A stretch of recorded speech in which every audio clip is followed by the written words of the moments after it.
পূর্ব শত্রুতার জেরে মেহেরপুরে পারুলা খাতুন ও মর্জিনা খাতুন নামে দুই নারীকে কুপিয়েছে প্রতিপক্ষরা। মেহেরপুর জেলা প্রতিনিধি মিজানুর রহমান অপুর প্রতিবেদনে থাকছে বিস্তারিত।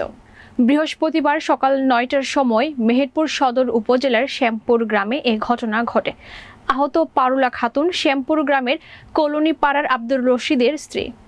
আহত মর্জিনা খাতুন পারুলা খাতুনের জা ও মোহাম্মদ বাইতুল্লাহর স্ত্রী। স্থানীয়রা জানান, পারুলা খাতুনদের সাথে একই পাড়ার রমেশের ছেলে শিপনদের দীর্ঘদিন ধরে বিবাদ চলছে। শিপনরা পূর্বেও মর্জিনা খাতুনের মাথা ফাটিয়ে দিয়েছিল খড়ের গাদায় আগুন। পারুলাদের দায়ের করা মামলায় শিপন মাসখানেক আগে জেল থেকে বের হয়ে এসে বিভিন্নভাবে হুমকি ধামকি দিয়ে আসছিল। আজ সকালে পারুলা খাতুন গোবর ফেলতে বাড়ির বাহিরে আসলে শিপনের মা বিবিজান ও মনিরুলের স্ত্রী আদুরি খাতুন অতর্কিত হামলা করে। তার চিৎকারে তার যা মর্জিনা খাতুন আসলে দুজনকে হাসুয়া দিয়ে কোপ মারে। পরে স্থানীয়রা তাদের উদ্ধার করে মেহেরপুর জেনারেল হাসপাতালে ভর্তি করে। পারুলার হাতে 10টি ও মর্জিনার হাতে 12টি সেলাই হয়েছে। শেষ খবর পাওয়া পর্যন্ত মামলার প্রস্তুতি চলছিল।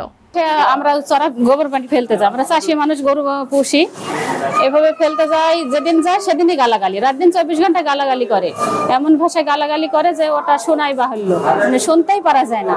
তারপরে সহ্য করে যাই। আজকে প্রথমে যখন গোবর ফেলতে গেলাম বললো যে আমার ছেলেকে আবার নিয়ে যায় পাহাড়ের জন্য, হেসুনি সবসময় বসে থাকে, কাটতে যায়। তখন ছেলেকে নিয়ে যায়, তখন বলছে কয়দিন তার ছেলেকে নিয়ে বেড়াবি, সময় একদিন পাবই।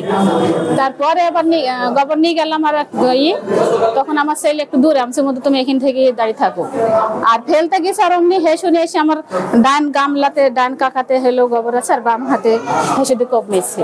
আর আমার ছেলে দৌড়ি চলে গিয়ে ওখান থেকে ভিডিও করছে, আর দৌড়ি চলে গিয়ে আমার ছেলেকে তখন ধাক্কা দিয়ে ফেলে দিই, মোবাইল টোবাইল সব ফেলে দিল।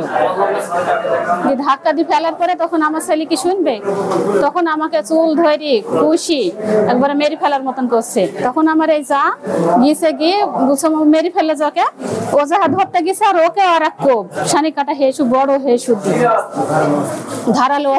এর আগেও আমাকে মেরেছে, 3টা সেলাই হয়েছে, অত্যাচার করেছে, ফেলে দিয়েছে আমার উঠানের ওই রাস্তার গেটের সামনে ঝাড়ু দিয়েছিলাম, আর ওরা এসে আমাকে মেরে মাথা ফাটি দিয়ে আমাকে ফেলে দেয়। মানে কিছুক্ষণের জন্য আমি অজ্ঞান হয়ে যায়, তারপরে কিভাবে মেরেছে আমি বুঝতে পারবো না। সবাই মাঠে গেছে তো, ওই সময় কেউ ছিল না, আমরা ওকে মাছ ছিল আর আমি ঠেকাতে গেছিলাম, আর ওই সময় আমাকে এসে কোপ দেয়। ওনার 8টা সেলাই হয়েছে, 10টা সেলাই হয়েছে, আর আমার 12টা সেলাই হয়েছে। আমরা মাঠে ঘাটে ছিলাম, আর এই সময় আমাদের বাড়িতে সোয়ারা মাটি গোবর টোবর থাকে, গরু পুষি আমরা, সেই গোবর ওখানে আমাদের নির্দিষ্ট জায়গা আছে ওখানে ফেলার জন্য, সেখানে গিয়েছিল আমাদের বাড়ির মেয়েরা, তাদেরকে এইভাবে আহত করেছে, মেরেছে। এই জন্য আমরা সঠিক বিচার চাই, এই জন্য সঠিক